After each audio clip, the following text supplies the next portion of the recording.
Nah, ini di capture ini Mbak, biar lengkap ininya dokumentasinya. Ya.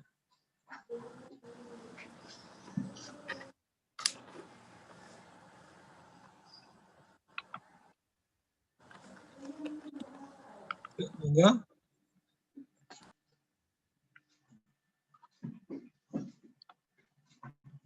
Teman-teman pada sehat kan ya? Alhamdulillah sehat Pak. Alhamdulillah Pak. Saya perhatikan di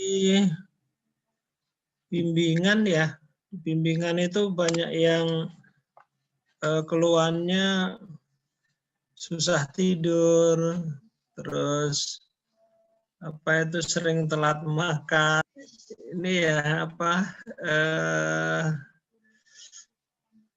Ya gimana caranya lah gitu ya, teman-teman jangan makan itu harus inilah apa namanya diingat lah meskipun makannya dikit gitu ya, misalkan jangan telat. Apalagi yang resiko ininya biasanya resiko mah atau resiko asam lambung gitu. Jadi tolong apa ini kan di rumah nih statusnya kan, di rumah ya sebentar-sebentar ke dapur kan nggak apa-apa ya. Terus malamnya juga jangan terlalu malam, disiplin diri sendiri. Jadi jam 9 HP-nya kalau bisa udah dilepas gitu kan, dimatiin, dicas, udah. Lebih baik segera tidur, terus bangunnya pagi gitu. Sempatkan aktivitas di luar ya. Kalau misalnya kalau rekomendasinya kan pas ada sinar matahari ya. Cuman kalau pas ada sinar matahari kan teman-teman mungkin pas jadwal kuliah kan gitu. Apalagi kalau kuliahnya nyambung. Nah, silahkan yang penting inilah apa namanya sebentar itu juga ada aktivitas itu supaya dapat udara segar, supaya kena sinar matahari. Oke, mana udah di capture belum?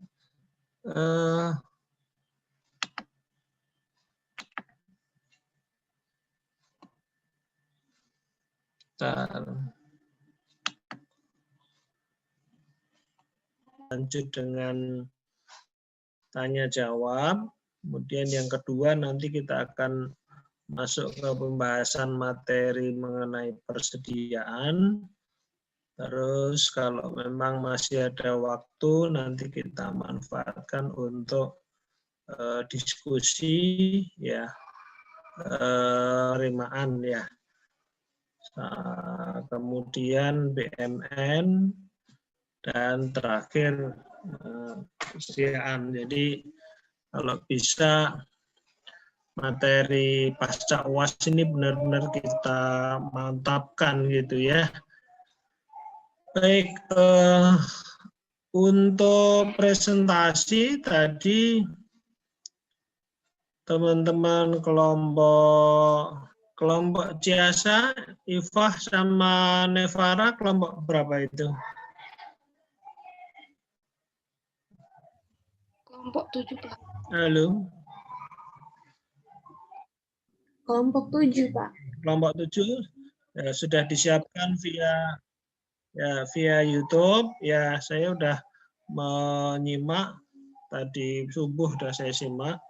Nah, monggo kelompok 7 yang akan memoderasi, monggo. Silahkan, mau siapa?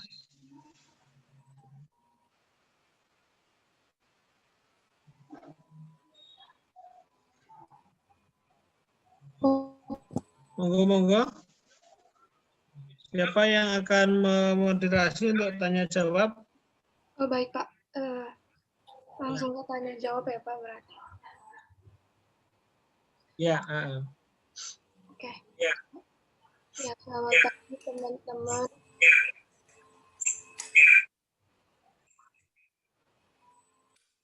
Selamat pagi Bapak dan teman-teman. Kami dari kelompok 7 telah memberikan hasil diskusi kami melalui link video YouTube yang sudah diberikan kemarin.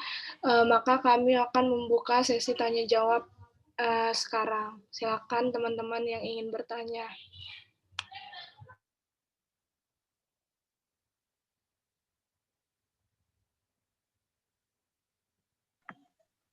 Monggo, silahkan. Ya, sudah diberikan kesempatan.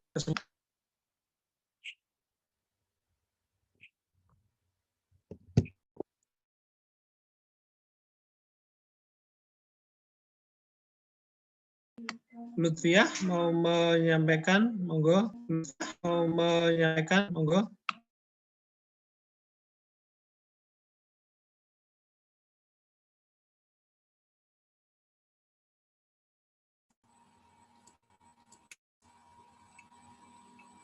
Belum, Pak.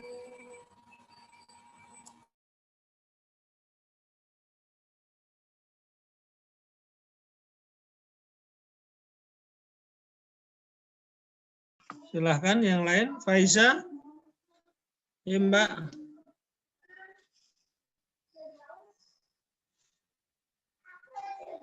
Iya Pak, sebenarnya saya ada yang agak bingung. Jadi di video itu di slide, lupa saya slide berapa tentang koreksi disebutkan koreksi ini tanpa melalui kegiatan offline jarak APEM. Itu kan ada offline fisik terus ada koreksi juga ya. Nah, itu Pak yang bikin saya bingung. Kenapa kok di slide ini dibilangnya koreksi ini tanpa melalui offline fisik gitu Pak?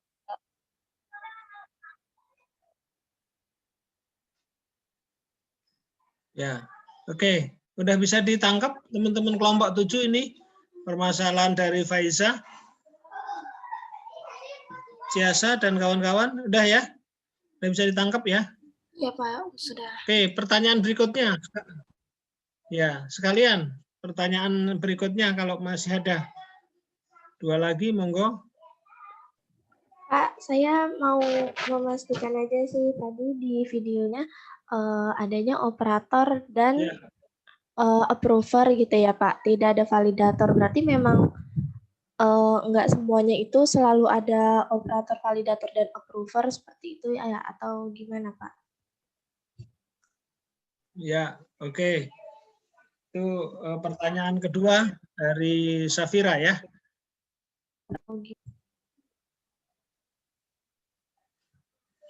Iya Pak. Satu lagi, monggo teman-teman. Silahkan.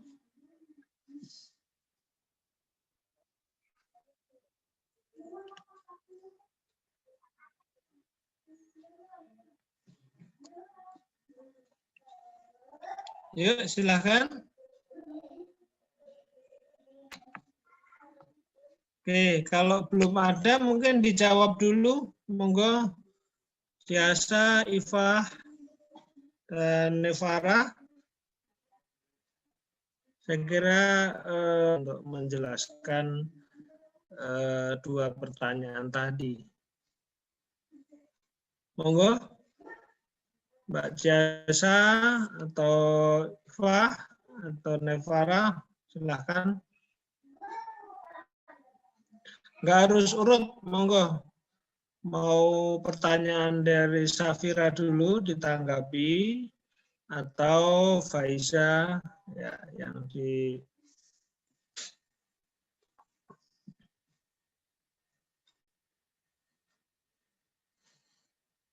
tadi Faiza yang ditanyakan terkait dengan koreksi ya, kenapa kok ada koreksi tanpa menunggu atau tanpa melalui proses stock of name ya.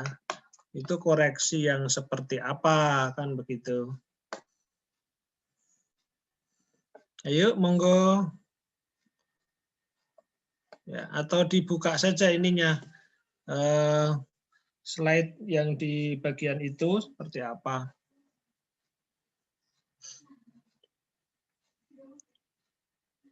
Monggo, Ciasa, ini udah siap menjawab atau Iva, Nevara?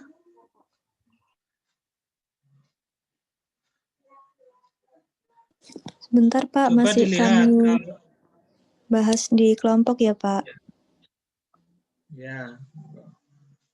Terus yang kedua, Safira tadi yang ditanyakan, ternyata untuk usernya ya itu ada dua, ya, yaitu yang mempunyai kewenangan operator dan approver. Ya. Ternyata tidak ada validatornya, gitu ya. Bagaimana nih penjelasannya?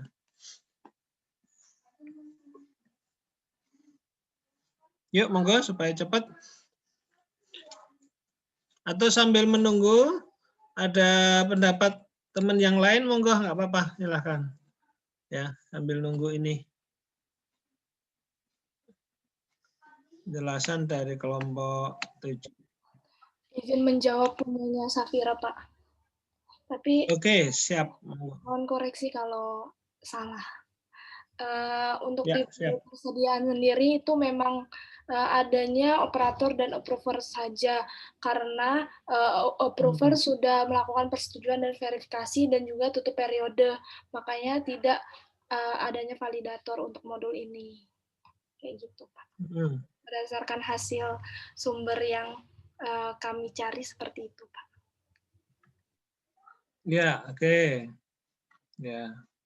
Oke, jadi benar tadi yang disampaikan kelompok 7 ya. Jadi coba teman-teman nanti perhatikan di PMK tentang piloting sakti itu.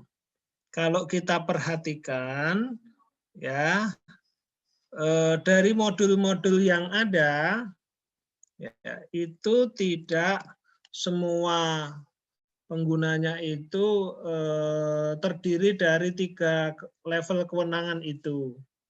Ya, nanti coba dicek deh. Ya. Misalnya kalau level kalau modul komitmen ya, modul komitmen itu operator pasti ada lah gitu ya. Kemudian validator sama approver apakah ada? Itu. Apakah lengkap tiga-tiganya modul komitmen? Masih ingat apa enggak? Halo? Ayo. Ayo silakan. Modul komitmen apakah 3 sampai itu lengkap?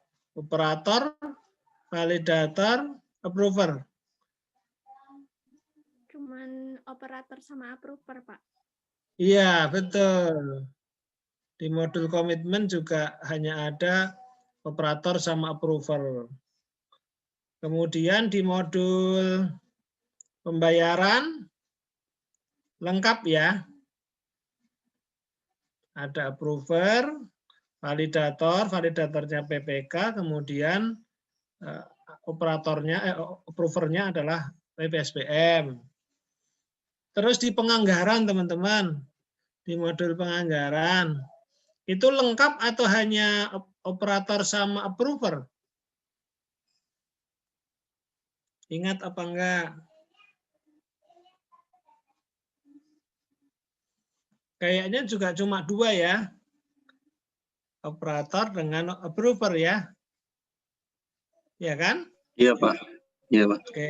Iya, Pak. 2, Pak. Ya. Terus kemarin coba yang di modul aset tetap. Modul aset tetap adanya apa itu? Kewenangan apa sama apa? Usernya.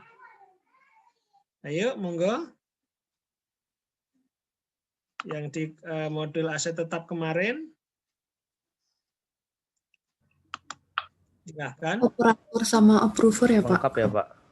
Iya, lengkap apa enggak, Mas? Coba dicek aja, nggak apa-apa. Monggo. Lengkap, Pak. Lengkap ya? Iya, lengkap, Pak. Lengkap ya. Oke. Nah, oke, kebetulan berikut. Kalau di bendahara gimana? Bendahara, modul bendahara.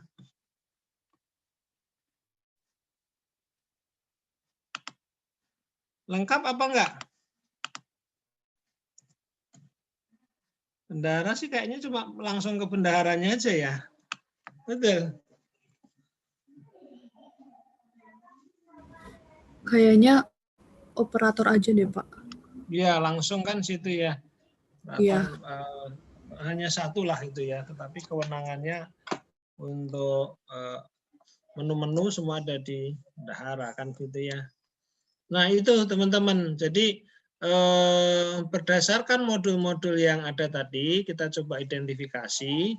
Memang tidak semua modul itu kemudian penggunanya itu lengkap dengan 3 kewenangan itu. Ya, artinya kewenangan masing-masing rule tadi itu dipegang oleh satu orang gitu ya, masing-masing ya. Nah, ada beberapa modul gitu yang ternyata validatornya itu dalam tanda petik itu. Dalam tanda petik dirangkap oleh approver. Coba perhatikan yang di tampilan ini. Ini kan approver itu kan ya sekaligus ini nih persetujuan dan verifikasi kan ya. Ya. Berarti kan sebetulnya sebelum melakukan approve ya, approve kan dia berarti memvalidasi. Sebentar, ini ada telepon siapa ya?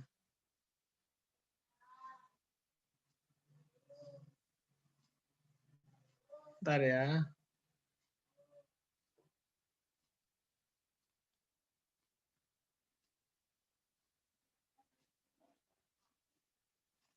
Ya, jadi seperti itu, teman-teman. Jadi kalau di satu modul itu ternyata di settingnya ya pengaturan mengenai user itu hanya 2, berarti seolah-olah di situ peran validator itu dirangkap oleh approval. Ya. Nah, coba teman-teman perhatikan, dilihat dari sensitivitasnya gitu ya, potensi risikonya yang paling berisiko itu di antara modul-modul yang ada itu mana nih yang paling berisiko modul yang mana nih di proses bisnis mana?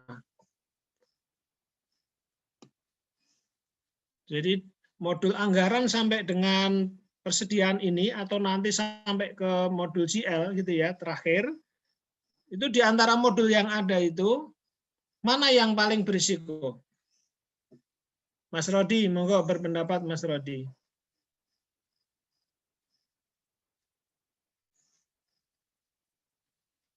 Yang mana kira-kira?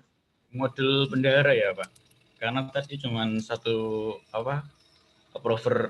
operator doang tadi ya, Pak. Oke, kalau dari sisi itu memang satu itu sangat berisiko, ya. Artinya jadi kontrolnya kurang ya. Cuman maksud saya pertanyaannya itu dari siklus yang ada itu, ya dari masing-masing siklus itu mana nih yang paling rawan itu di mana? Di siklus apa? Di modul apa? Penerimaan. Pembayaran ya, Pak. Modul. Nah, mana antara pembayaran sama penerimaan mana yang ini yang paling berisiko? Mana Mbak Anissa? Mas Rodi? Mana nih?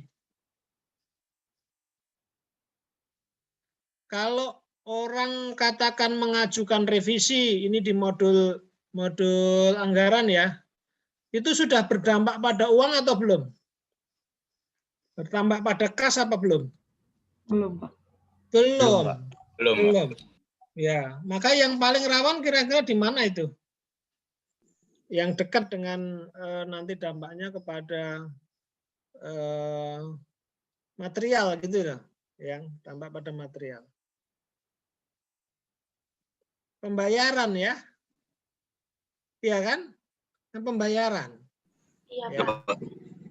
Oke. Nah, makanya kalau kita banding-bandingkan, maka modul pembayaran itulah yang ideal ininya. Pengaturan user. Nah, itu seiring dengan kebutuhan kontrol itu tadi. Seiring dengan potensi risiko ya dan kebutuhan pengendaliannya. Itu. Ya.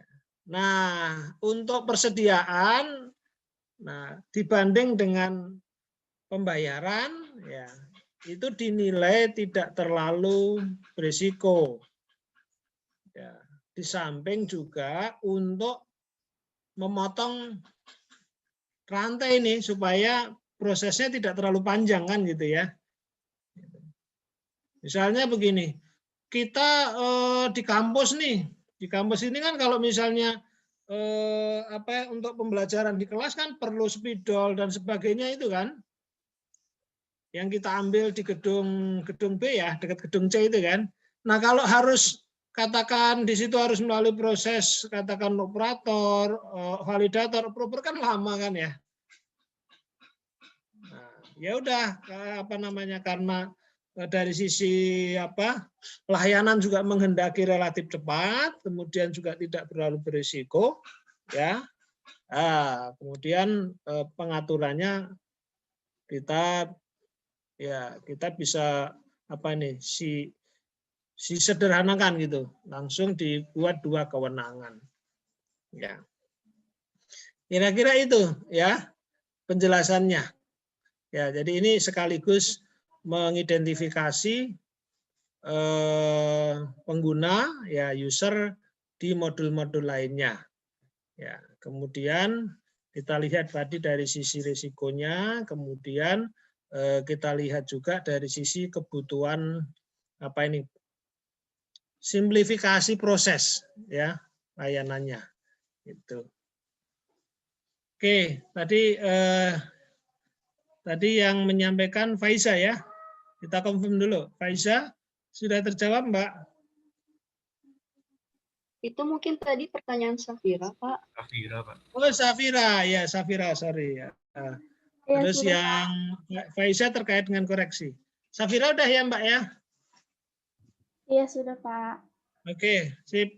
Terus silahkan teman kelompok 7 untuk lanjut ke pertanyaan Faiza. Monggo. Menjelaskan maksud ya. Monggo, maksud dari slide itu. Iya Pak, izin menjawab menurut pendapat saya ya Pak, mohon koreksinya.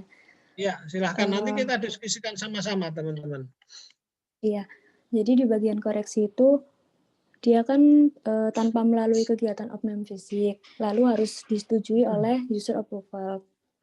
Terus selanjutnya kalau menurut saya dia itu dilanjutkan sama kegiatan opname fisik yang melihat realnya, yang melihat barang fisiknya itu beneran ada segitu apa enggak.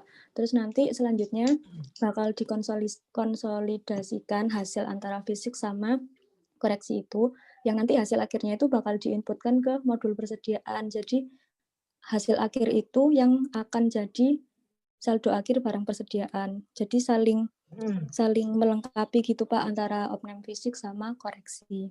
Menurut saya seperti itu Pak. Mohon koreksinya Pak. Ya, itu tadi kalau dikaitkan dengan opname fisik ya. Ya. Jadi Faiza itu fokusnya yang di sini ya tadi ya. Di slide ini kan.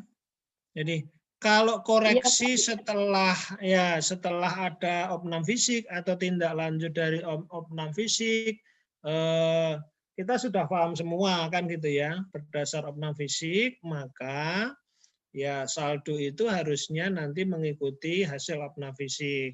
Sehingga selisihnya itulah yang nanti dilakukan koreksi ya. Nah, bagaimana untuk koreksi yang ini? Yang tidak mendasarkan pada hasil opname fisik. Nah, kalau ini ya berarti koreksi ya yang sifatnya kesalahan input ini. Jadi misalnya dari dokumen berita acara serah terima atau kwitansi ya, detailnya kan diserah terima. Di situ katakan pulpen 100 ya atau 150, ketulisnya katakan 170. Jadi ternyata memang itu ditemukan sebelum opnam fisik. Gitu kan? Maka ya sudah dilakukan koreksi berdasarkan apa? Berdasarkan dokumen sumber itu. Ya, itu maksud koreksi yang ada di sini. Gitu. Jadi lebih kepada kesalahan input ya. Kesalahan input dibandingkan dengan dokumen sumbernya. Ya. Ada bayangan nggak nih, Mbak Faiza? Sudah, Pak. Sangat jelas. Ya. Pak. Ya, oke. Ini kan seperti ini juga wajar lah gitu. Sering terjadi. Apalagi kalau satkernya itu besar, kemudian persediaannya juga jenisnya banyak misalnya kan. Ya, sekali belanja banyak jenisnya bisa saja. Ya. Misalnya kemudian setelah dicek antara ini hasil inputnya gitu ya dengan dokumen sumbernya ternyata ada yang tidak sesuai. Nah, disitulah nanti dilakukan koreksi. Nah, seperti itu. Oke, saya kira pertanyaan dari teman-teman untuk kelompok 7 sudah terjawab semua ya. Ada lagi apa enggak? Kalau masih ada, monggo kita berikan kesempatan 1 atau 2 lagi, monggo enggak apa-apa. Ya. Silakan. Ayo, monggo. Sementara cukup?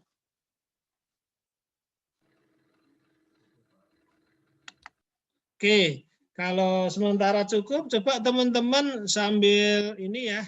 Nanti slide-nya saya buka via ini screen di sini. Nah, teman-teman juga buka PMK 159 ya. 2018 tentang piloting sakti. Walaupun PMK itu sudah diperbarui di 2019, tapi perubahannya itu terkait dengan modul penganggaran ya. Modul penganggaran dan modul lain ya. Kalau untuk modul persediaan masih di PMK 159 2018. Saya sambil berproses mengisi portal ya. Oke, Pak. Ya. Monggo dibuka dulu ininya, PMK tadi ya. Langsung dicari modul persediaan. Ya.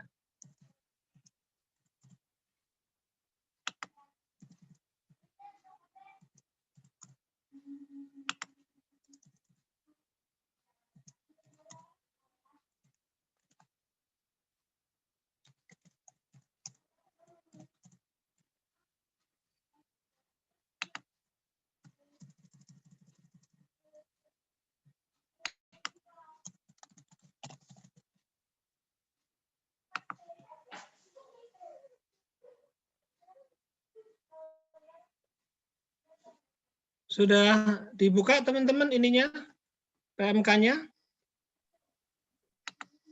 Sudah, Pak. Sudah. Oke, coba dilihat di situ. Kalau untuk modul persediaan, ya, usernya ada apa di situ menurut PMK itu? Usernya 3 atau hanya 2?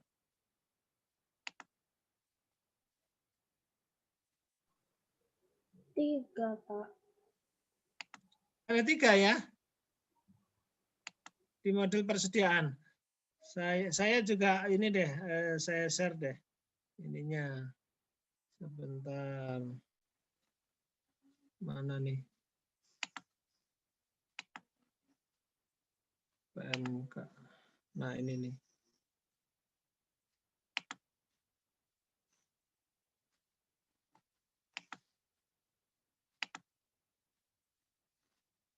Mana ya? Ini. Ya. Oke, nih. Kita lihat ya di PMK-nya teman-teman ya.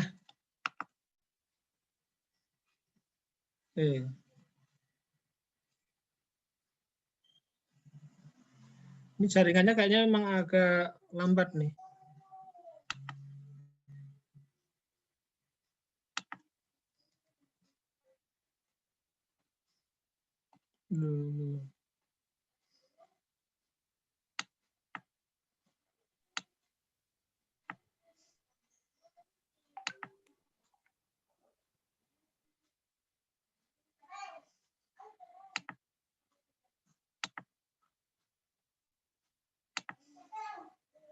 Bentar.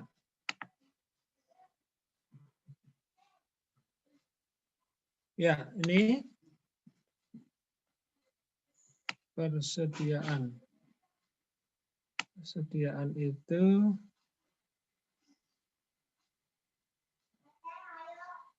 setelah aset tetap ya. Kopi utang.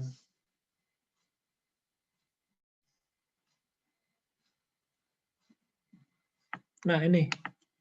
Ya.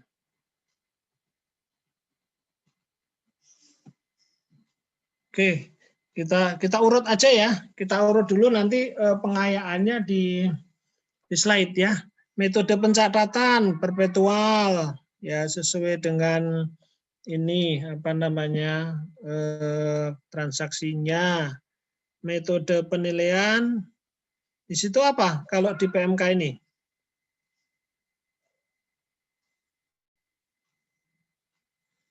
Memungkinkan 3 ya. Halo teman-teman?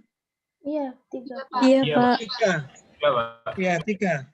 Harga perolehan atau satuan terakhir gitu ya.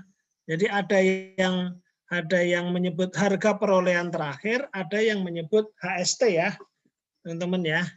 Terus harga rata-rata tertimbang, berikutnya FIFO. Ini FIFO yang tadi sudah dipaparkan oleh kelompok 7 ya, di bagian awal terutama. Kenapa FIFO ada plus dan minus tadi ya. Terus ini ada kebijakannya nanti. Persediaan mencakup masuk keluar koreksi inventarisasi fisik. Ya. Oke. Oh, ternyata nggak banyak nih. Ya. Menghasilkan laporan. Antara ini udah geser ke aset tetap. Ya. Diaturnya nggak banyak nih. Ya, coba kita lihat tadi usernya di atas ya. Coba usernya di bagian atas untuk Pasal piutang. 76, Pak. Pasal berapa, Mbak? Pasal 76, halaman 50.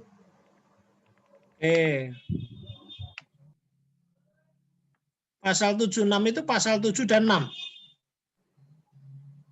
Oh, bukan.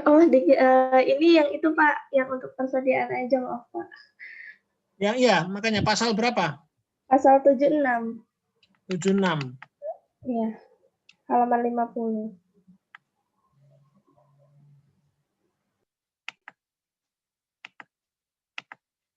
Di situ ketemu ini enggak? Di situ sudah ketemu usernya ada apa enggak? Modul persediaan enggak ada ya, Pak?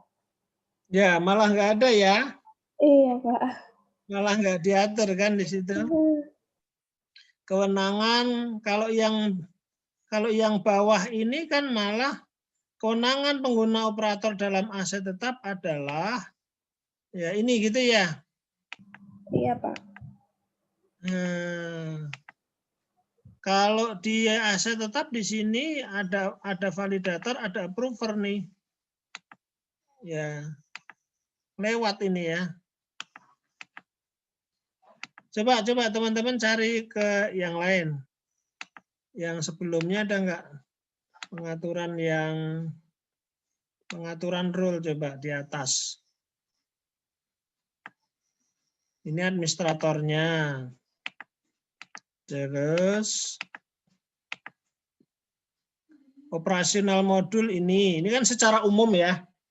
Ini kan secara umum teman-teman yang disampaikan Faisal Safira tadi ya. Idealnya seperti ini. Tapi ternyata per modul berbeda-beda. Ya.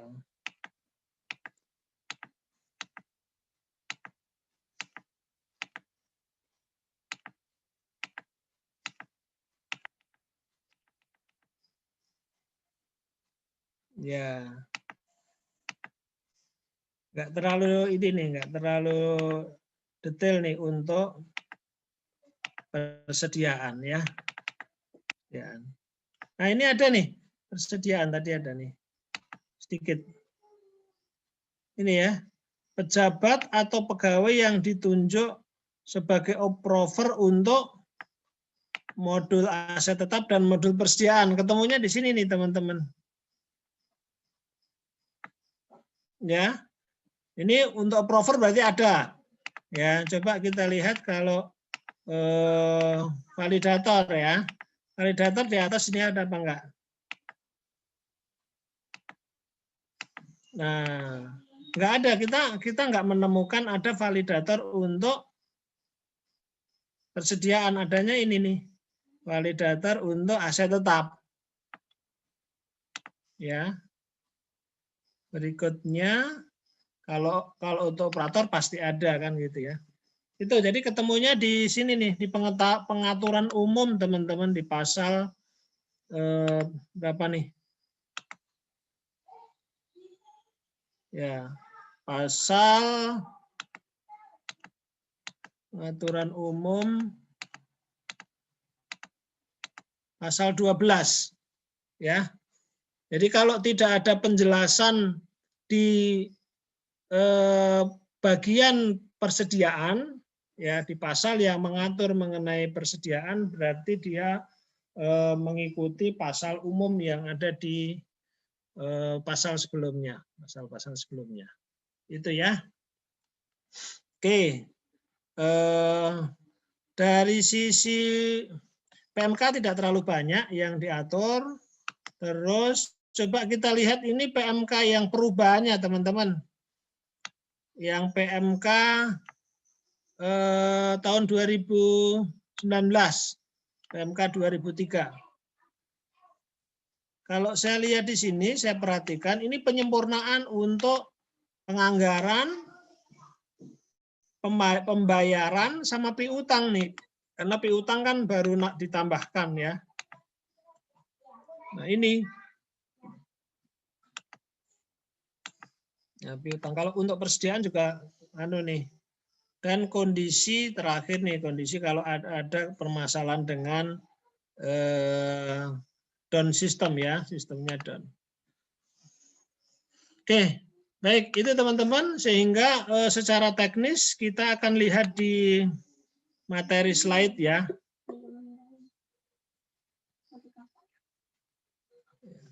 Saya beralih ke slide. Slide-nya udah kelihatan belum nih di screen? Mas Rodi? Belum, Pak. Belum? Masih PMK tadi. Oh iya, kita ganti.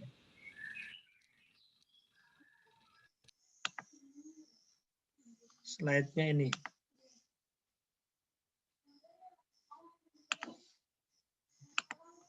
Oke, ini ya. Jadi kalau dari sisi materi nggak banyak kok ini. Ya, apalagi di penjelasan kelompok 7 itu udah banyak, jadi kita tinggal ini saja, meng-highlight beberapa hal yang belum disinggung oleh teman-teman kelompok 7 tadi. Ini teman-teman ketentuan hukumnya, berarti ini kalau di SIA masuk kepada kebijakan prosedur ya. Jadi ini teman-teman, tentuan peraturannya.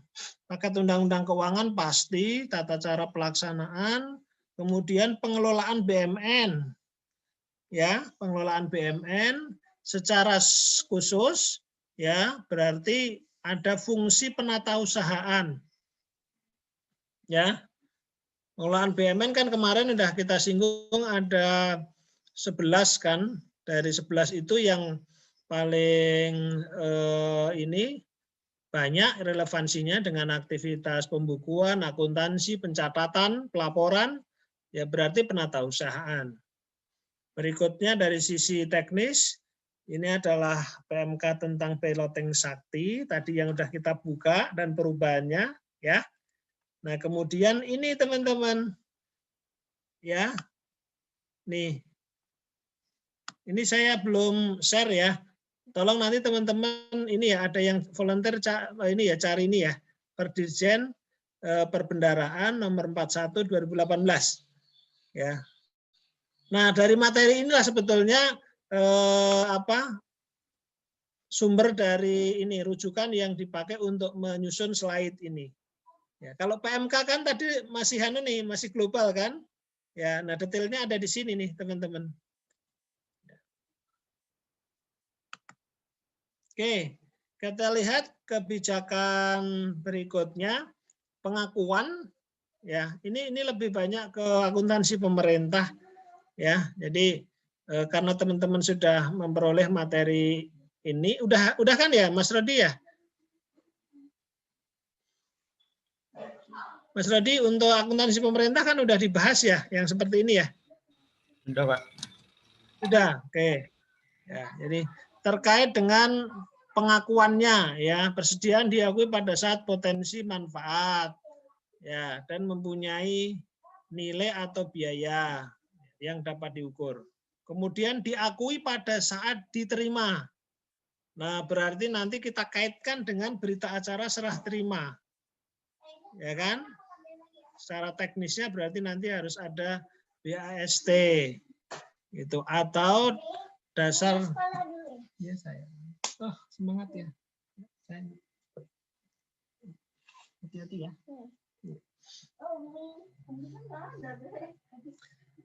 Terus pengukurannya biaya perolehan ya berdasarkan biaya perolehan apabila diperoleh dengan pembelian. Ya. Kemudian biaya standar apabila diperoleh dengan memproduksi sendiri. Nilai wajar apabila diperoleh dengan cara lain. Ya, barangkali ada yang hibah, rampasan kan gitu ya. Transfer bisa jadi. Pengungkapan. Persediaan disajikan di neraca sebesar nilai moneternya, berarti nanti ada di aset lancar ya. Dan diungkapkan di dalam caleg ya. Kebijakan akuntansi dalam pengukuran, terus penjelasan lebih lanjut persediaan. Oke, kita lanjut. Nah, pengertiannya tetap masuk ke dalam pengertian barang milik negara, teman-teman. Ya, hanya saja bisa jadi ya nilainya kan kecil-kecil, ya. Tetapi ingat, walaupun nilainya kecil-kecil, tapi karena kuantitasnya banyak, ya totalnya juga akhirnya juga besar. Nah, di sini kalau di struktur neraca berarti dia masuk ke aset lancar. Baik pengertian berdasarkan PP, ini PP tentang apa nih? PP 71. Mas Teguh, ini kan PP andalannya teman-teman akuntansi pemerintah ya. PP tentang apa nih Mas Teguh?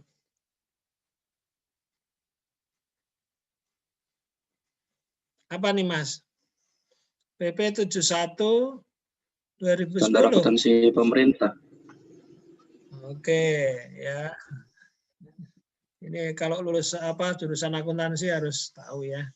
Terus pengertiannya, persediaan adalah aset lancar dalam bentuk barang atau perlengkapan untuk mendukung kegiatan operasional pemerintah dan barang-barang yang dimaksudkan untuk dijual atau diserahkan dalam rangka pelayanan kepada masyarakat. Ya, jadi bukan hanya untuk mendukung operasional, ya, tetapi ada jenis lain, yaitu yang pada akhirnya nanti akan dijual atau diserahkan. Sehingga kita bisa melihat bentuknya, wujudnya, ya Barang perlengkapan, sublist, kalau ini kita paham banget, tadi ada dicontohkan. Ya, kalau kita perlu menghapus, spidol, dan seterusnya. Bahan perlengkapan untuk proses produksi. Nah, ini di beberapa instansi ya atau satker ada yang melakukan proses ini.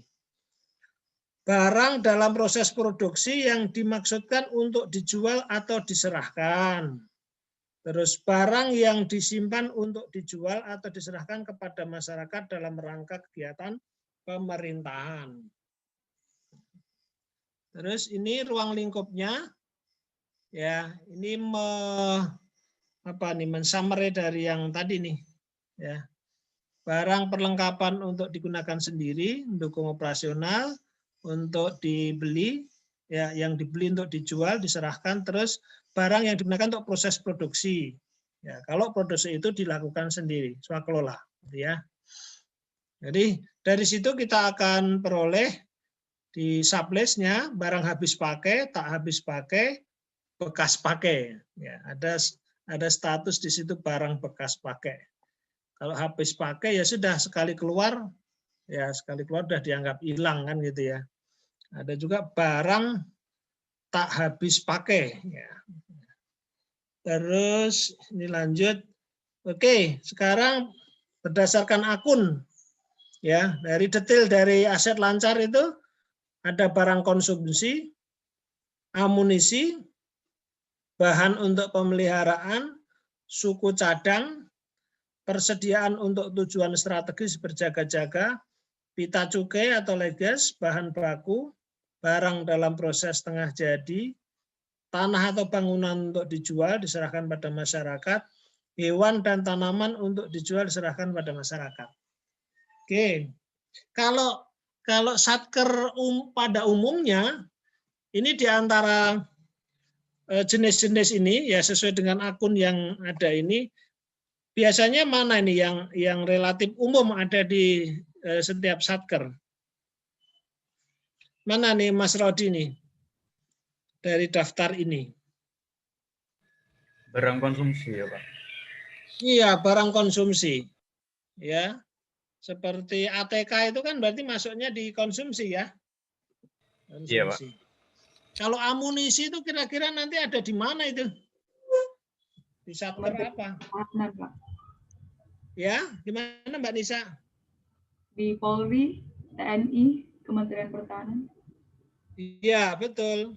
Ya, berarti yang institusi terkait dengan keamanan, nah di situ kan ada stok amunisinya ya. Ini yang kemarin dipakai buat ini nih, ya 6 orang itu ya, KM 50 kan gitu ya. Terus bahan untuk pemeliharaan, ini kira-kira apa nih contohnya nih, teman-teman, monggo. Apa nih kira-kira nih? Kalau cat gitu gimana Pak? Iya bisa, ya bisa masuk nih, ya. Kalau memang nanti terus dicatnya dilakukan sendiri kan, berarti kan swakelola ya. Iya Pak. Nah itu contoh yang tadi ya. Suku cadang kira-kira yang seperti apa nih? Suku cadang. Berarti ini kayak spare part ya? Di penerbangan mungkin biasanya. Yep. Bisa ya, kayak di perhubungan. Terus kalau kayak kita bisa nggak nih? Misalnya punya ini kan ada mobil dinas, ada bis yang kalau kerusakannya udah jelas spare part-nya apa beli sendiri terus kemudian nanti ditangani sendiri boleh nggak nih? Boleh ya Pak. Boleh lah ya. Tapi bukannya lebih sering dibawa ke bengkel gitu ya Pak? Iya, biasanya agak ribet ya. Ya betul. Jadi ada jasa, kita memanfaatkan belanja barang garis miring kan jasa ya. Betul kan? Nah, di situ nanti ada jasa pemeliharaan, misalnya mobil dinas. Gitu. Ya, biasanya kalau yang ada suku cadang itu yang memang secara kebutuhan sehari-harinya ya itu banyak ya. Katakan kayak di ini nih, di tentara itu kan ada ini ya, Direktorat Perbekalan ya. Ya kan, bekang gitu kan. Nah, bisa aja ya dia persediaannya itu lebih banyak dalam bentuk suku cadang. Nah, kalau pita cukai berarti ini di bea cukai ya. Ya, di bea cukai. Nah, kalau ini pengadaannya terpusat, teman-teman. Pengadaannya terpusat, tetapi memperhatikan kebutuhan semua kantor pelayanan di daerah. Nanti bea cukai akan bekerja sama dengan peruri. Gitu. Perusahaan apa itu? Percetakan ya, percetakan uang lah gitu ya. Nah, kemudian kalau nanti udah jadi diterima ya berarti dia statusnya sebagai persediaan. Kemudian kalau di daerah itu butuh kan gitu ya, berarti sesuai dengan kebutuhannya nanti akan dikirim. Berarti akan ada transfer. Ya, berarti nanti kita ketemu nih transaksi transfer. Bahan baku teman-teman, kalau bahan baku apa ya? Bahan baku apa nih kira-kira? Kalau kayak di Kementerian Kesehatan bahan baku obat bagaimana itu, Pak? Oh iya, betul ya. Bahan baku, betul. Kementerian Kesehatan, kemudian yang di lembaga-lembaga penelitian itu kan ya? Iya, Pak. Ya kan? Betul. Terus yang BPOM dan sebagainya. Oke. Terus yang ini nih, dua terakhir nih. Tanah bangunan untuk dijual atau diserahkan kepada masyarakat. Apa nih contohnya teman-teman? Di bansos. Jadi meskipun nilainya besar kan gitu ya, kalau tanah bangunan kan pasti kapitalisasinya kan jauh lebih besar ya, maksudnya jauh di atas dari batas itu. Tetapi karena tujuannya itu bukan menjadi BMN kan gitu ya, karena akan diserahkan, maka dia masuk di dalam kategori persediaan. Apa nih contohnya? Kalau di akuntansi pemerintah biasanya dikasih contoh apa nih? Ayo, monggo. Kalau perumahan rakyat bisa nggak, Pak? Gimana? Diulangi? Kalau perumahan rakyat bisa nggak, Pak? Perumahan rakyat. Perumahan rakyat bisa. Ya, bisa. Tapi memang ini ya statusnya nanti kan dijual ya atau diserahkan kan. Biasanya dijual, kemudian nggak tahu nanti skemanya bisa cicil gitu ya. Itu udah beda lagi itu ininya. Ya, makanya di sana ada BLU-nya kalau nggak salah ya di sana. Oke, bisa. Terus apalagi monggo? Monggo teman-teman. Kalau bahkan di sini ya, silakan. Badan SAR itu Pak, kayak untuk tanah relokasi akibat letus Gunung Sinabung kemarin itu Pak. Oh iya, bisa ya, seperti itu bisa. Ya, jadi pengadaan tanah tapi tujuannya memang untuk diserahkan kepada itu para pengungsi yang terdampak ya, relokasi gitu. Boleh. Kalau kemarin nih teman-teman pernah dengar apa enggak kalau presiden wakil presiden kan dikasih rumah ya. Kalau sudah tidak menjabat, sudah selesai menjabat kan dikasih rumah kan ya. Ya. Berarti bisa masuk di sini apa enggak nih? Enggak. Gimana kok enggaknya gimana? Kan diserahkan. Tapi tujuannya kan untuk masyarakat banyak, gitu. Ya, maksudnya masyarakat itu maksudnya bukan pemerintah gitu ya, bukan instansi pemerintah. Bisa kayaknya ya, Mbak Anissa ya. Bisa ya. Jadi misalnya kayak kemarin Seknek itu di akhir masa jabatan Pak SBY dia membeli rumah kan memang ada aturannya ya, diberikan kenang-kenangan rumah, nggak tahu berapa miliar lah ya, nggak usah tanya lah kita ya. Nah pada akhirnya kan diserahkan ya. Oke, demikian juga untuk hewan tanaman ya. Kalau dulu sering ini teman-teman, jadi misalnya apa ini, Kementerian Pertanian membagi bibit unggul kan ya, gitu. Atau membagi dulu itu sapi, kalau yang di daerah saya di Boyolali itu kan banyak sapi sapi yang menghasilkan susu itu, sapi perah. Nah itu dulu dikasih itu dari pertanian. Ya. Oke. Itu kira-kira jenis-jenisnya dan contoh-contohnya. Oke, nanti ini teman-teman baca sendiri ya akun yang terkait ya. Jadi dia di belanja barang 521 ya. Kemudian kalau di ininya digit keempatnya kebanyakan 8 ya. 8. Terus masih di prosedur ya.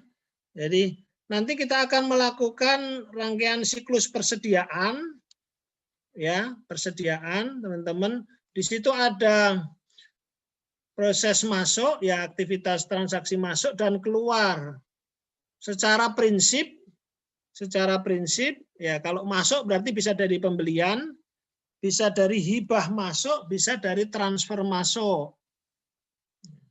Kemudian kalau keluar itu bisa karena pemakaian, bisa karena hibah keluar, atau transfer keluar, berarti pasangannya. Ya. Kalau kita lihat sekilas jurnalnya teman-teman, yang masuk berarti persediaannya nambah. Ya, berikutnya persediaan belum diregisternya ya untuk sisi kreditnya. Ya. Kalau keluar berarti beban persediaannya nambah, mengurangi persediaan. Oke. Ini alur prosesnya ya, gambaran nanti teman-teman ketika bekerja, pengadaan atau pembeliannya. Jadi pengadaan dapat menggunakan mekanisme kontraktual, berarti melalui SPMLS teman-teman, ya, atau non kontraktual. Bisa saja belinya dikit-dikit melalui dana UP,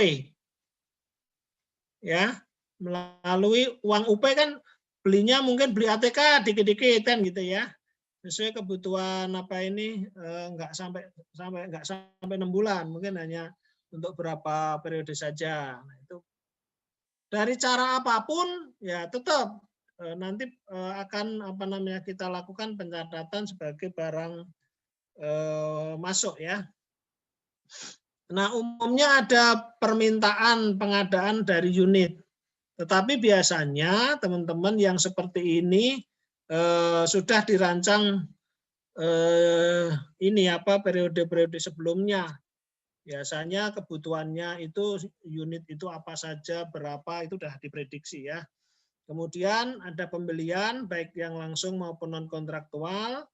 Kemudian barang ada ditandai dengan berita acara serah terima. Sebelum diterima ya, maka dicek dulu spesifikasinya cocok apa tidak, jumlahnya cocok apa tidak. Jadi di situ teman-teman, pengendaliannya itu di situ.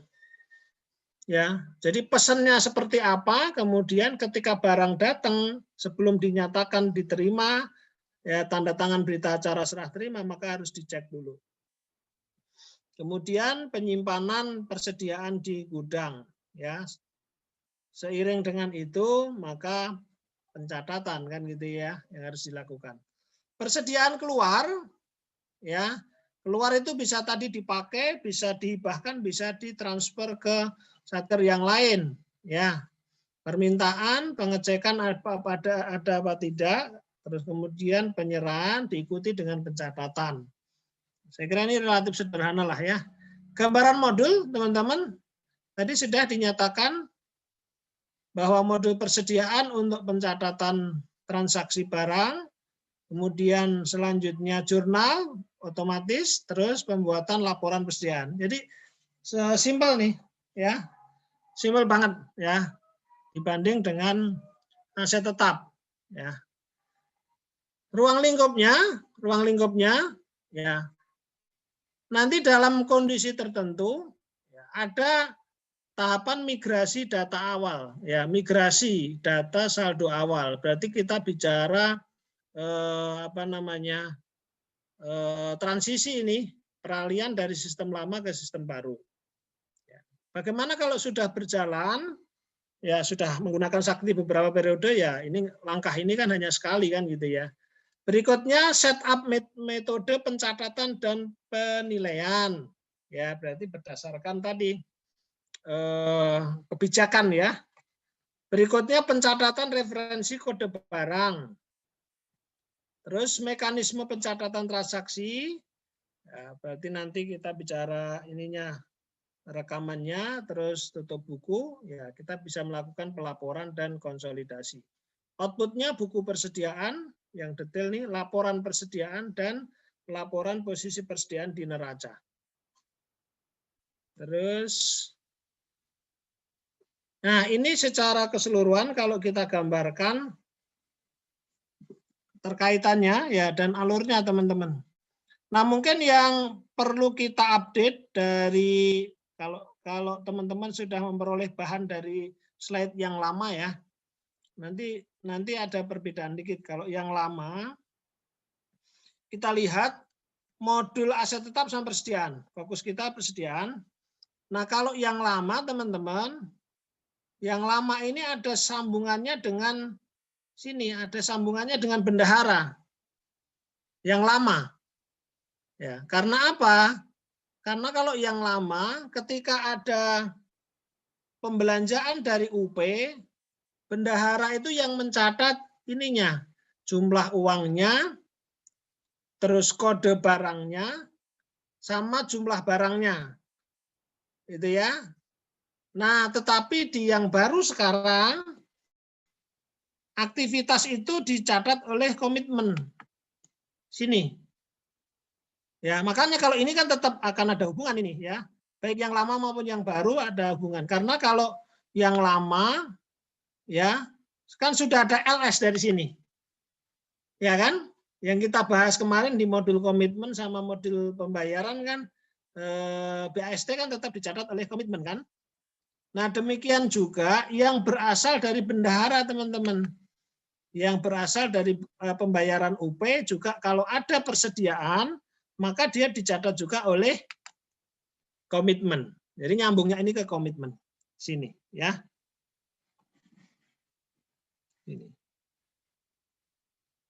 Sini. Dan alur itu kan kemarin sudah muncul di soal tuh. Muncul di soal apa itu? UP ya, ada SPBY yang soal nomor berapa lupa saya. Ya, soal nomor 4 atau nomor 5 itu. Ada ya.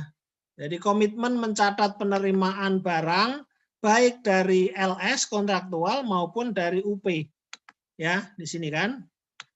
Nah, baru pendetilannya ke sini. Pendetilannya ke sini.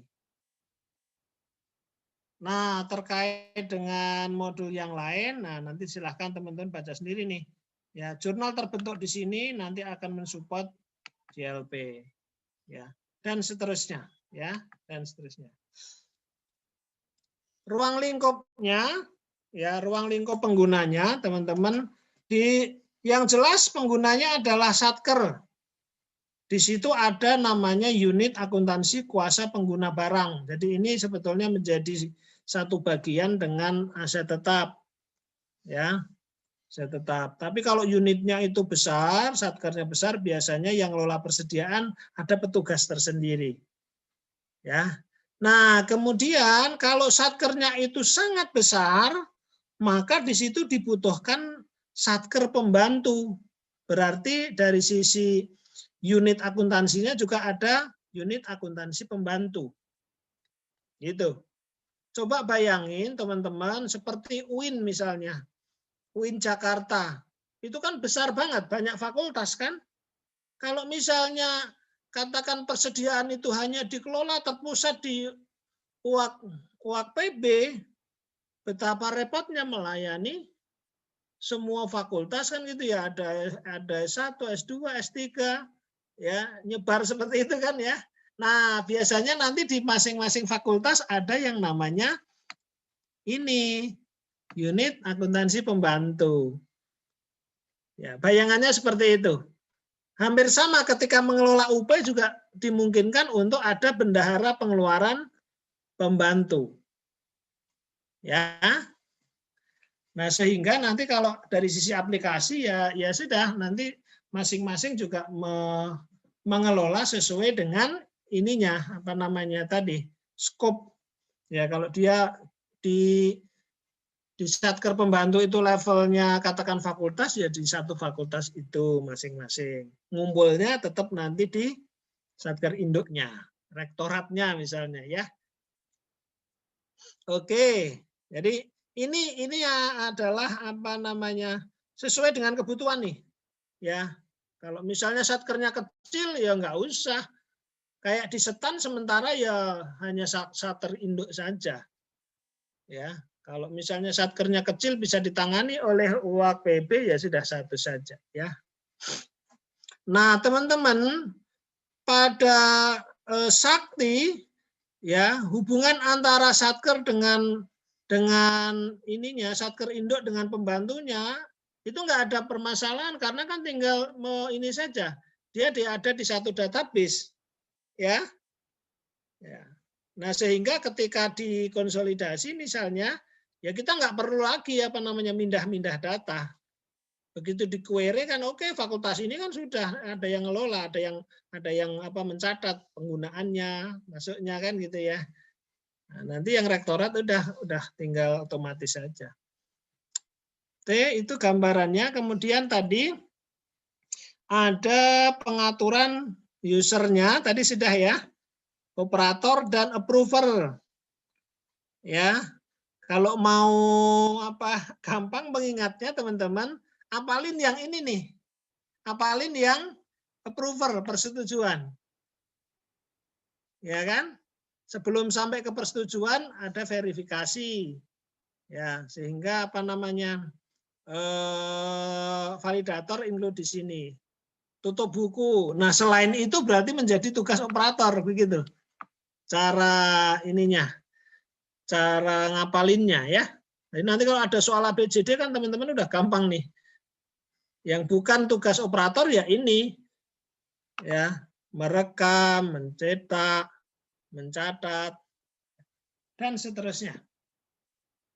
Nah ini tadi alur persediaan tadi teman-teman yang sudah sampaikan di awal. Administrator jelas karena ini akan mengatur user tadi. Kalau perlu ada user pembantu ya, yang ada di satker pembantu berarti kan diatur oleh sini, didaftarkan oleh operator. Kemudian tadi alurnya, kalau ada barang yang dibeli, maka ada berita acara serah terima. Kalau ada barang yang diterima dari transfer atau dari hibah, maka harus ada perjanjiannya serah terima kan, catat oleh komitmen.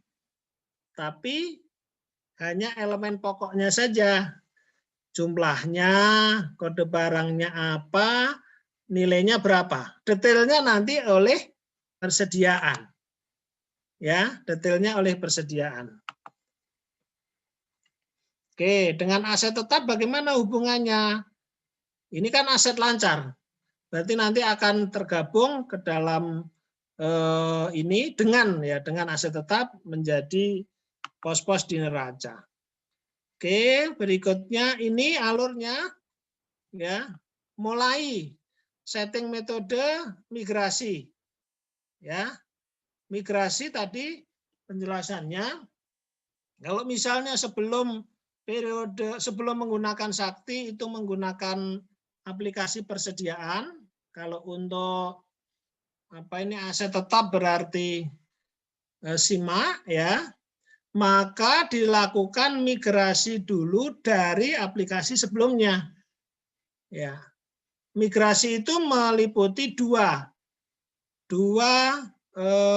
data ya, referensi dan transaksi.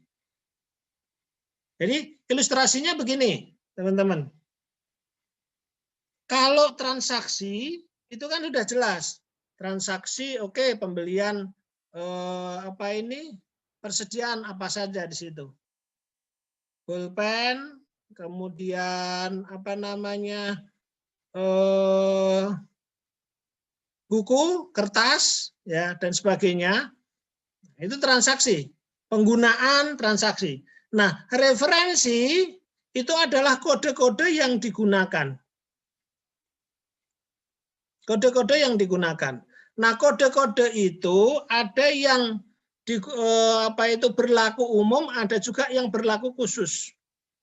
Misalnya begini. Misalnya membeli ballpoint. Ballpoint itu kan jenisnya bisa banyak kan ya? Nah, bolpen apa nih? Misalnya bolpen yang katakan bukan cair, seperti bolpen pilot. Nah, berarti kodenya itu bisa berbeda antara kode yang ada di satker A dengan satker B.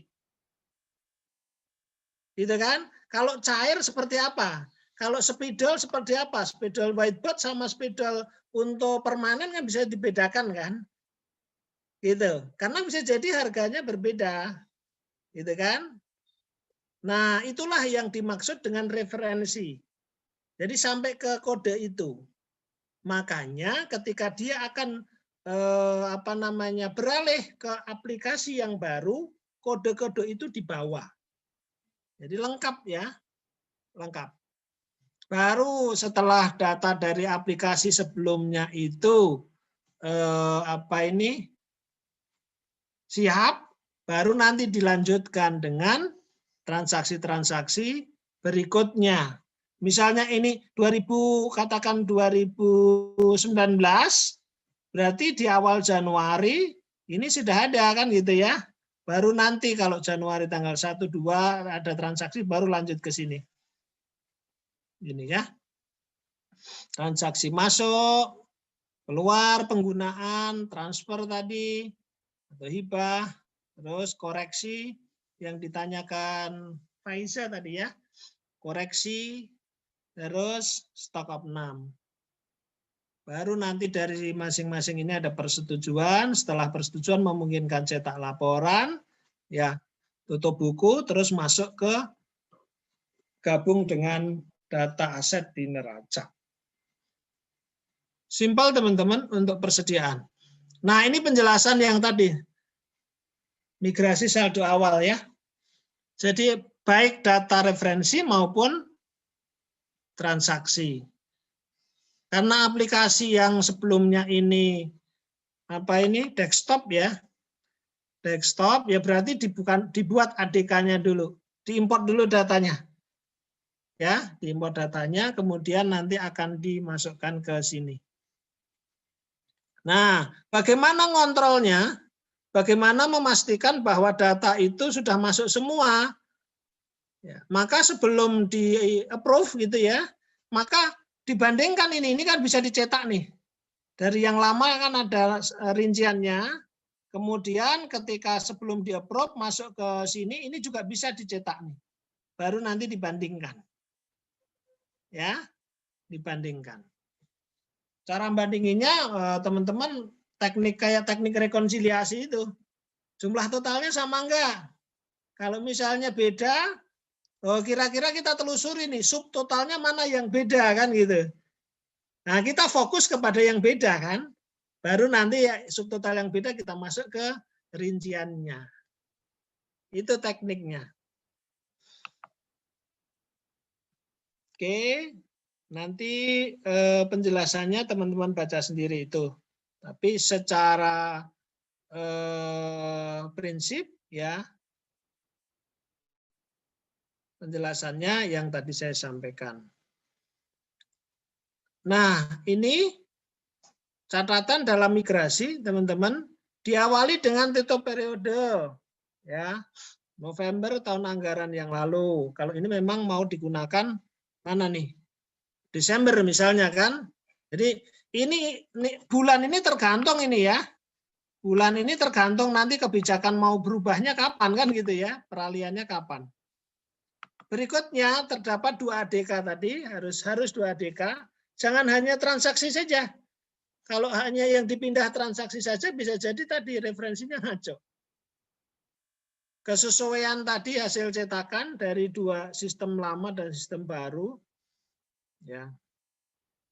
Migrasi data transaksi bisa diulang selama belum di-approve, belum dipersetujui. Yang tadi saya sampaikan, kalau masih ada selisih, ya kan, telusuri dulu. Grand totalnya sama apa belum? Oh selisih, berarti masuk ke subnya. Sub-sub mana yang selisih? Sub yang selisih baru kita masuk ke detailnya. Kemudian bagaimana? Apakah ada data yang belum masuk? Ya kan? Baru nanti di trace itu penyebabnya apa.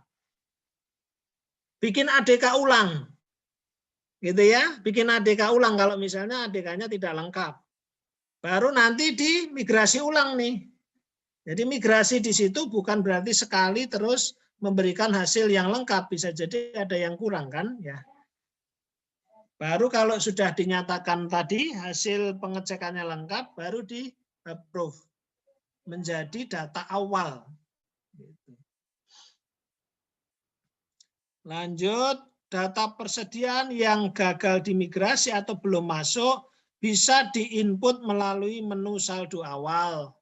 Ya, berarti ini semacam solusi lah gitu ya, seandainya masih ada yang belum masuk. Berikutnya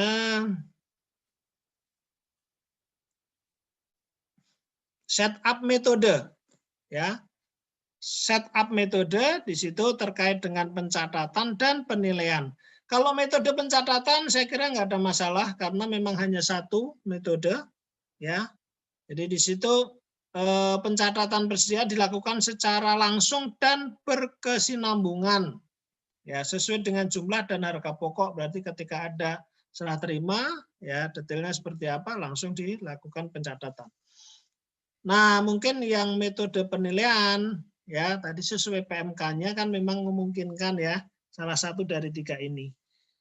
Ya, nah sampai secara aplikasi teman-teman, secara aplikasi sudah disiapkan opsi dari ketiga metode ini. Tetapi kebijakannya yang digunakan sekarang adalah HPT atau HST ya. Ini kan ya. HPT atau HST. Nah, mengenai Vivo di sini, dalam hal metode Vivo belum bisa diterapkan karena alasan teknis dan lainnya, pemerintah masih menggunakan HPT atau HST. Ya. Nah, ini kan tadi sudah disampaikan oleh kelompok 7 ya.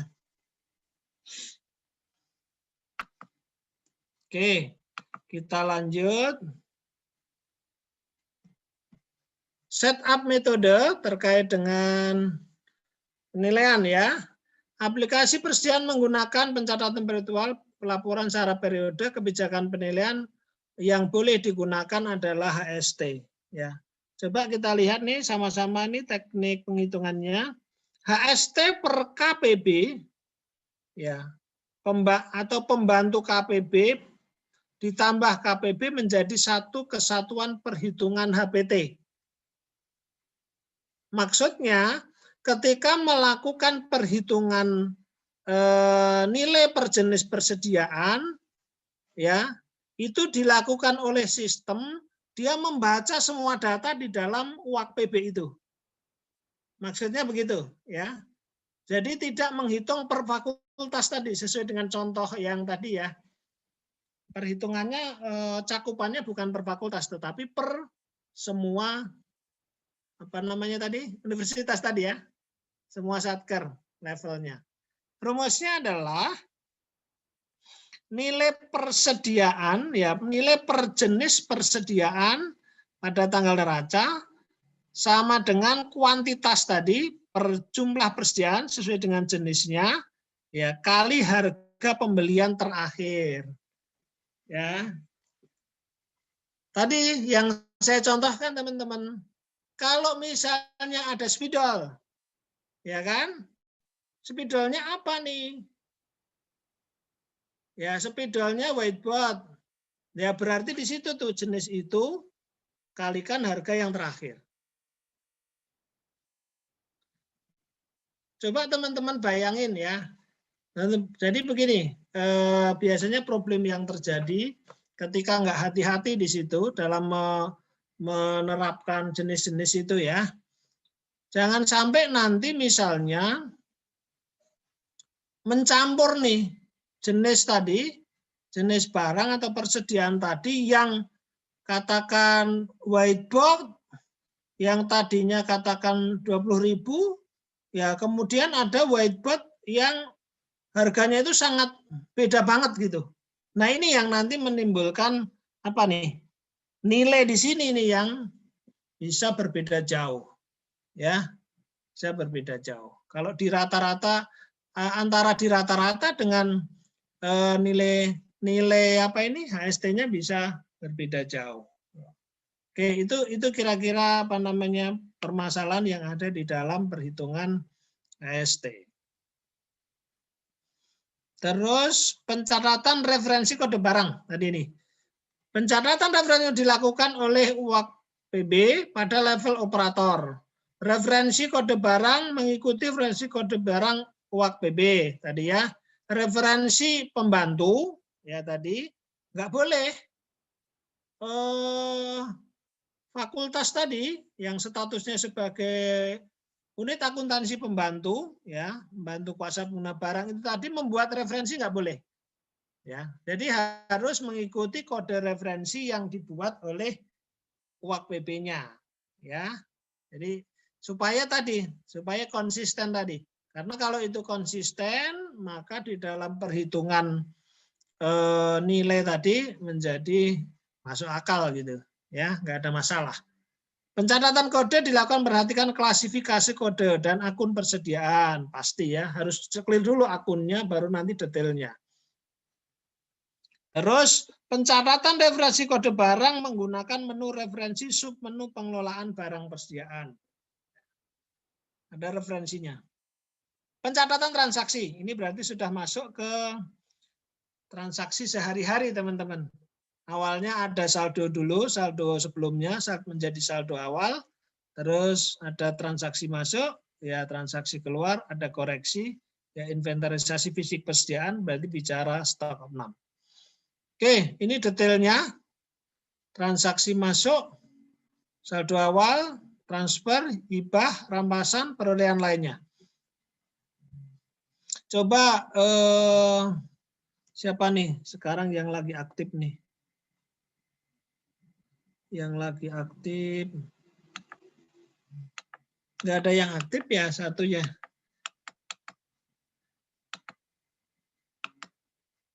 Mas Alfian. Mas Alfian. Halo. Mas Alfian. Mas Alfian? Mas Alfian ada apa enggak? Di chat, halo? Pak. Di chat. Ada di chat, Pak. Oh, ada ya? Ada. Aliu cewek atau cowok nih? Aliu cewek apa cowok nih? Cowok, Pak. Halo? Oke, Mas Aliu. Coba Mas tunjukkan. Oke, ini Mas ya. Jadi nanti teman-teman di dalam bekerja, nanti di dalam bekerja harus clear nih. Nanti ada dokumen sumbernya ya. Kemudian kalau nanti penggunaannya berarti ada bondnya. Ya, ada bond permintaan barang dari unit yang menggunakan. Ya. Ada bon permintaannya. Jadi petugas persediaan, ya petugas persediaan barang itu tidak boleh membuat bon sendiri. Jadi kalau misalnya ada orang yang butuh, ya udah formnya nanti dikasih, gitu. Nah tanda tangan itu nanti yang minta di sini, sama di sini. Kalau mau pakai kan berarti harus ada bonnya, ya.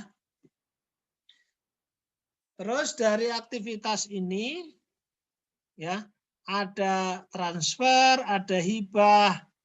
Kalau tadi contohnya bea cukai, ya katakan bea cukai Malang nih butuh pita cukai, kemudian meminta ke kantor pusat. Ya, bagi kantor pusat dia termasuk transfer keluar. Ya. Bisa nggak itu dianggap sebagai hibah keluar, Mas Aliu? Mas Aliu? Enggak, Boleh enggak kayaknya, Pak. Gimana? Gimana Mas Aliu? Enggak boleh, Pak. Enggak boleh, ya statusnya dia transfer saja karena sama-sama di instansi atau satker pemerintah pusat ya. Kalau hibah seperti apa Mas Aliu? Kalau hibah gimana Mas Aliu?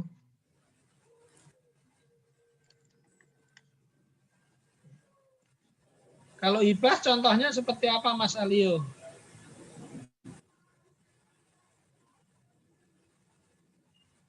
Ada yang bisa bantu? Kalau ke Pemda gitu, Pak. Oke, ya berarti antar pemerintahan ya. Contohnya apa nih? Kalau terkait dengan persediaan nih, monggo.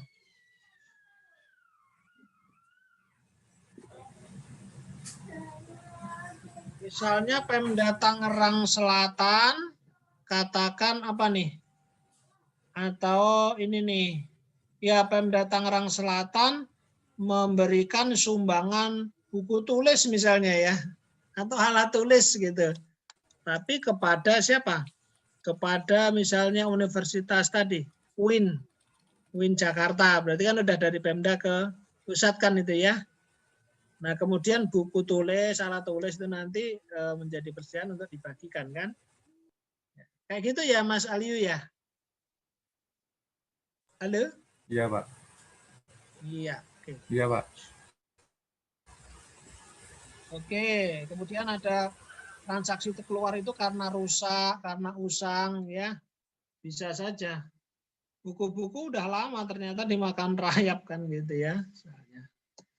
Terus koreksi. Ya, koreksi dilakukan tanpa melakukan kegiatan opnam fisik. Tadi yang sudah kita jelaskan ya. Yang diangkat permasalahannya oleh Faiza ya. Bisa saja tadi karena jumlah barangnya nggak sesuai ya. Jadi dokumen sumber harus dicek dulu. Berita acara dokumen itu dengan spesifikasi dengan jumlah barang. Kemudian ketika pencatatan berarti kita melihat jumlah barangnya, dokumen sumbernya. Nilai barangnya, kebetulan kodifikasinya nggak pas nih membukukannya. Harusnya ini katakan pulpen cair, bukan pulpen yang model pilot. Nah, berarti di sini ada koreksi. Kemudian harus melalui approve, ya. Kesalahan koreksi atas kesalahan kodifikasi barang dilakukan dengan cara reklasifikasi, baik reklas antar sesama kode barang persediaan maupun reklas keluar, ya. Reklas keluar barang persediaan ke aset tetap atau reklas masuk barang persediaan dari aset tetap. Kalau kebetulan ada kasus seharusnya dia menjadi aset tetap. Koreksi persediaan dapat dilakukan untuk proses pembatalan transaksi, transfer keluar persediaan secara online yang telah disetujui oleh satker pengirim, tetapi belum dilakukan transfer masuk oleh satker penerima. Ya, jadi seperti itu. Kalau misalnya tadi kasusnya itu transfer, ya Kalau kemudian mau dikoreksi, ya sepanjang di pihak penerima belum melakukan penerimaan, ya berarti pihak pengirim masih bisa melakukan koreksi. Ini sesuatu yang logis saja, teman-teman ya. Berarti kan belum dikunci ini. Kenapa bisa seperti itu? Ya kan di single database ya. Antara satker yang kirim dan satker yang menerima itu kan single database. Terus Amel, Anissa Amel, ada yang mau disampaikan? Monggo. Silakan. Belum ada, Pak. Belum, oke. Amel tinggal di mana ya? Di Medan, Pak. Oh, di Medan ya, oke. Musim durian apa enggak situ? Belum, Pak. Enggak, Biasanya musim durian bulan Agustus. Oh, bulan Agustus sudah lewat ya. Musim durian sekarang. Oke, sekarang mekanisme pencatatan transaksi untuk inventarisasi fisik ya. Pencatatan transaksi inventarisasi fisik dilakukan terhadap barang persediaan dengan membandingkan antara pembukuan dengan saldo barang secara fisik. Berarti dihitung teman-teman. Ya, itulah gunanya cara menyimpannya. Tuan terus semuanya dibuka begitu. Jangan nanti susah dia ngitungnya.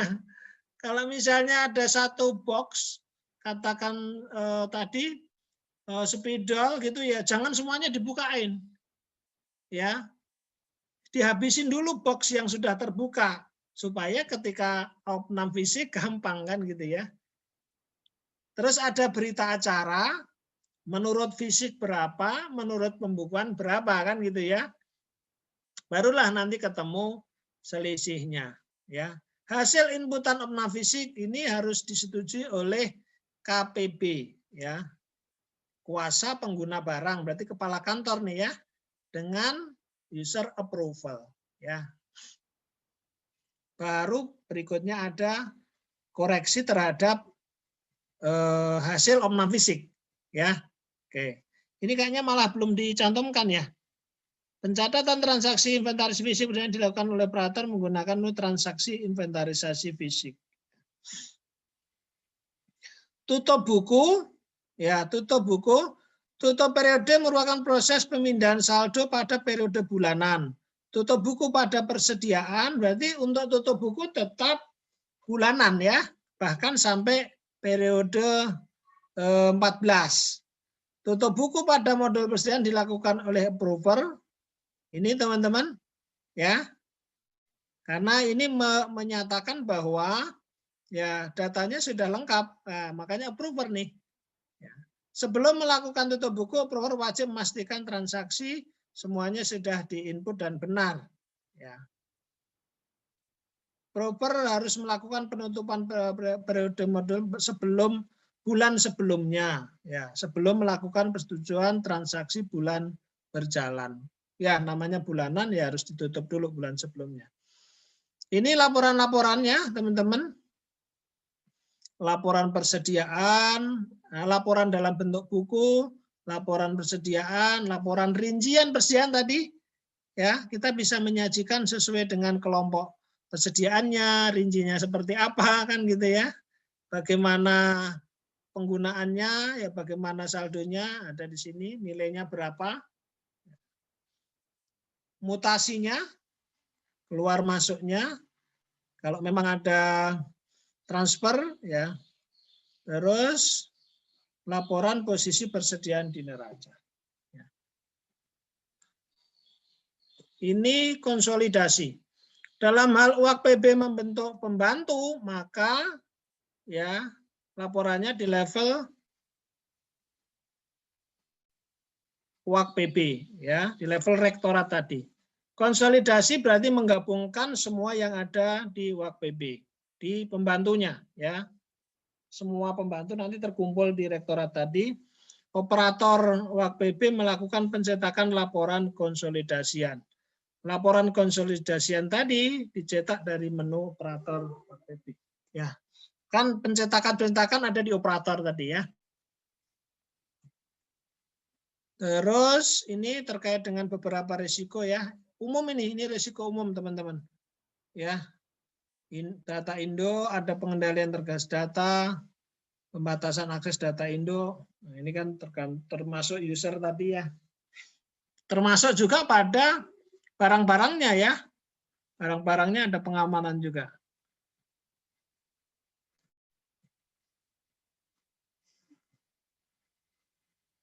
Nah, terkait dengan fisiknya ini, pembelian, pengadaan, kemudian resiko tadi, spesifikasinya sesuai atau tidak, di situ. Dan hal-hal lain ya, teman-teman, resiko di pencatatan juga ada loh. Ya, misalnya gini yang tadi, ketika ada transfer keluar, maka seharusnya segera diikuti dengan penerimaan oleh satker yang memperoleh transfer, berarti di situ transfer masuk catatnya. Nah dulu banyak sekali gini teman-teman, karena belum single database dulu, ya yang sekarang satker juga belum menggunakan ini, belum menggunakan Sakti, itu di situ nggak konsisten. Banyak temuan BPK terkait dengan ini, baik persediaan maupun BMN, ya. Jadi di satker induknya itu sudah merasa ngirim, bukan satker induk. Di satker yang mengirimkan gitu ya, mentransfer itu sudah merasa ngirim. Tetapi di satker penerimanya dia belum mencatat sebagai transfer masuk, kan nggak klop nih, ya kan? Nah itu dulu banyak ada temuan BPK. Makanya kalau di Sakti biasanya ada message itu. Oh, ini ada transaksi yang belum selesai. Ya, jadi ada instrumen pengendalian di situ. Oke, saya kira itu teman-teman terkait dengan materi kita ya, persediaan. Jadi kalau dari sisi materi, terus kompleksitasnya juga nggak terlalu rumit kalau untuk persediaan. Ya. Makanya kalau kemarin di semester kemarin ini gabung dengan BMN. Gabung dengan aset tetap. Karena kan polanya hampir sama kan ya. Kalau paham apa ini aset tetap, ya kan logikanya hampir sama dengan. Monggo kalau ada yang mau ditanyakan ya. Waktu kita masih longgar nih, ada 10 menit.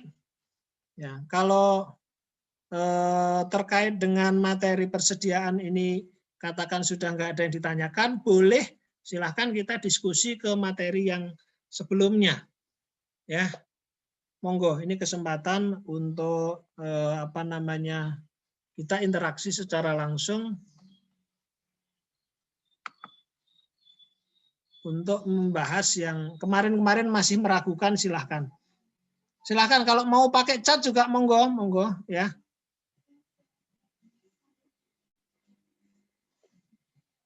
Untuk persediaan bagaimana teman-teman? Ada yang mau ditanyakan atau tidak? Halo?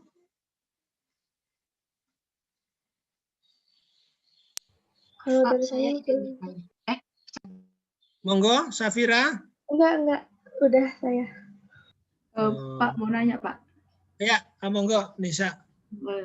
Jadi di modul persediaan ini dia nggak ada Pak, daftar list vendor gitu ya, Pak? Vendor kayak misalnya mau supply spidol gitu kan, Pak? Atau harus ada vendor yang masukin itu memang tetap gitu atau beli eceran gitu atau gimana Pak sistemnya? Maksudnya data terkait penyedia ya, kita beli di mana gitu. Kalau iya, itu ya, kalau itu nanti berarti nge-linknya di komitmen, Mbak. Kan di komitmen kan nanti di BAST kan ada perekaman itu ya, BAST ya. Misalnya kan ini diterima dari siapa, berarti kan dari vendornya. Kemudian bentuknya apa, barangnya, nilainya berapa, jumlahnya berapa, itu kan di pencatatan BAST kan. Nah kalau untuk persediaan dan aset tetap, ya dia akan mendetailkan catatan itu. Barangnya apa itu nanti kan kalau kodifikasinya kan udah dicatat nih. Barangnya apa, jumlahnya apa, bagaimana spesifikasinya nih. Warnanya apa, bagaimana apa ini, mereknya apa. Nah, itu ada di sini, di persediaan dan di aset tetap.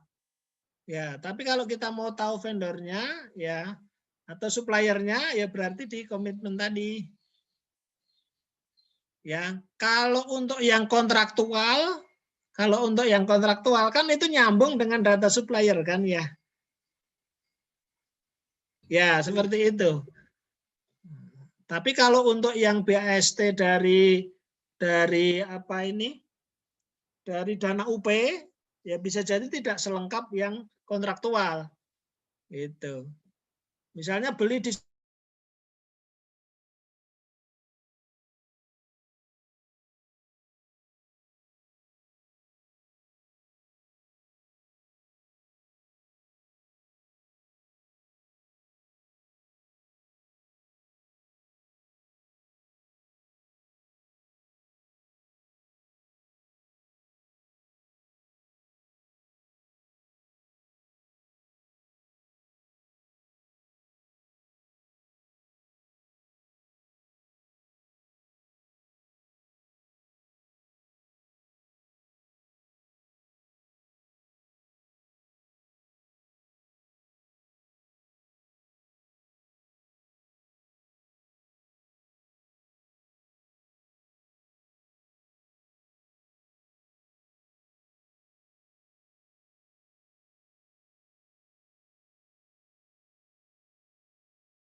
Halo?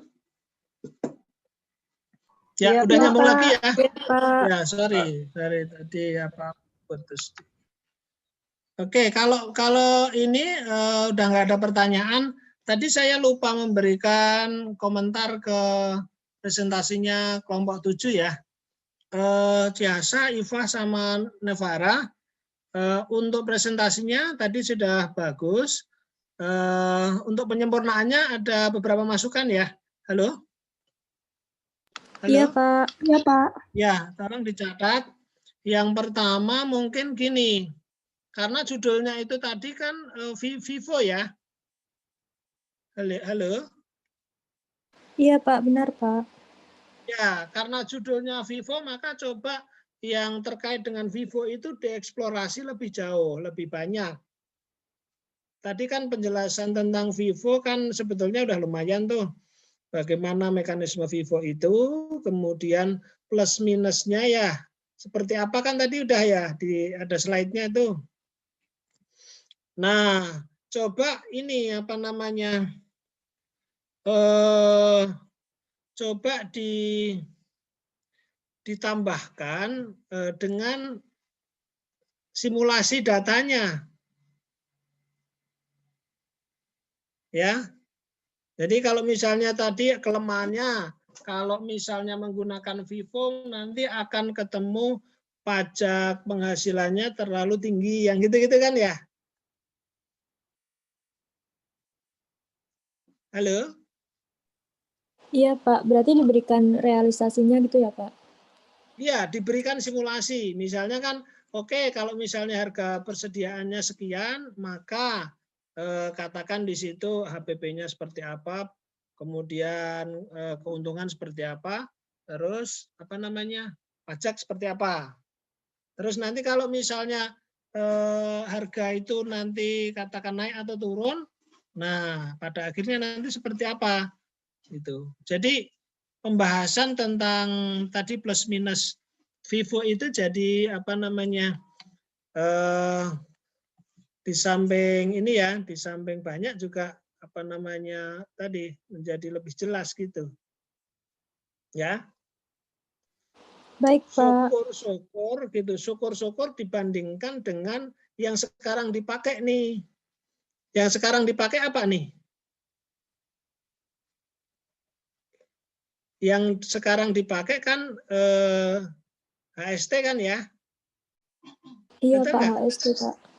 Nah, lebih bagus lagi dibandingkan dengan HST. Kalau dibandingkan dengan HST-nya itu gimana gitu kan? Itu. Bisa ya? Halo? Iya, Pak, nanti kami perbaiki ya, Pak. Iya, bisa, Pak. Ya, itu teman-teman kalau misalnya bisa dibikin simulasinya lengkap, itu bisa bikin satu tulisan itu. Ya. Jadi misalnya kan analisis perbandingan antara metode penilaian ya FIFO dengan HST. Ya kan? Nanti dikaitkan dengan kenapa apa namanya Sakti kan pada akhirnya belum menggunakan FIFO. Alasan teknisnya apa? Alasan apa tadi itu dari perhitungan seperti apa kan gitu. Bagus itu ya. Oke, saya kira itu aja sih. Kalau yang lainnya sudah ini. Sudah oke. Baik, Pak. Terima kasih, Pak. Ya. Baik, teman-teman, silakan kalau mau ada yang mau tadi ada yang nanya ya. Nanya via ini, via chat terkait dengan tutup buku ya. Tutup buku. Sebentar, saya tutup portal dulu ya. Saya tutup portal dulu. Tutup portal, tutup kuliah.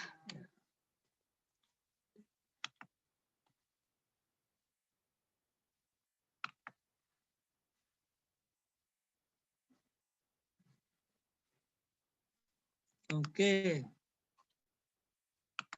Pertanyaannya tadi dari Alivia ya, Mbak ya.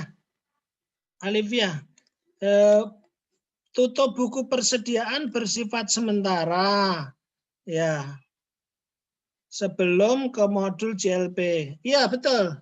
Betul, Mbak. Jadi modul persediaan nanti sama modul apa ini? Aset tetap ya. Ya. Itu berarti apa namanya? Status tutup buku final itu ada di modul JLP. Ya. Kalau mau diurutkan, ya berarti kalau mau tutup persediaan dulu, baru tutup ke aset tetap. Karena ada keterkaitan ya. Gitu.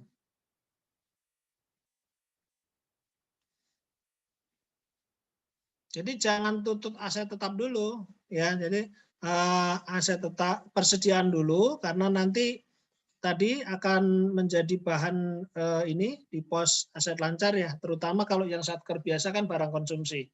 Ya, kemudian nanti gabung dengan aset tetapnya, baru aset tetapnya kan bisa mencetak yang versi neraca di sana. Baru kemudian nanti ke modul JLP. Ya. Jadi usahakan apa namanya urut seperti itu. Jadi harus ditutup di situ ya. Meskipun kalau nanti teman-teman kalau di JLP itu ditutup buku persediaan dan aset tetap nanti otomatis ketutup. Cuman kan berisiko ya. Berisiko kalau misalnya ya katakan persediaan sama aset tetapnya belum lengkap. Gitu. Maka akan sangat aman nanti teman-teman ketika mengelola ini ya Sebelum menutup JLP, pastikan dulu persediaan dan kemudian aset tetapnya ditutup. Ya, itulah makanya bekerjanya harus ada koordinasi nih, kolaborasi antara pengelola barang dengan pengelola uang kan gitu ya. Karena kalau bicara JLP kan sebetulnya lebih ke KPA-nya kan gitu ya. Anggarannya. Kalau bicara persediaan dan aset tetap kan itu bicara pengguna barangnya. Gitu. Kalau insya Allah kalau di Sakti sih udah terintegrasi ya. Dalam banyak hal itu udah otomatis, udah enak. Oke, ternyata waktunya udah habis ya. Udah habis. Oke, kalau memang demikian teman-teman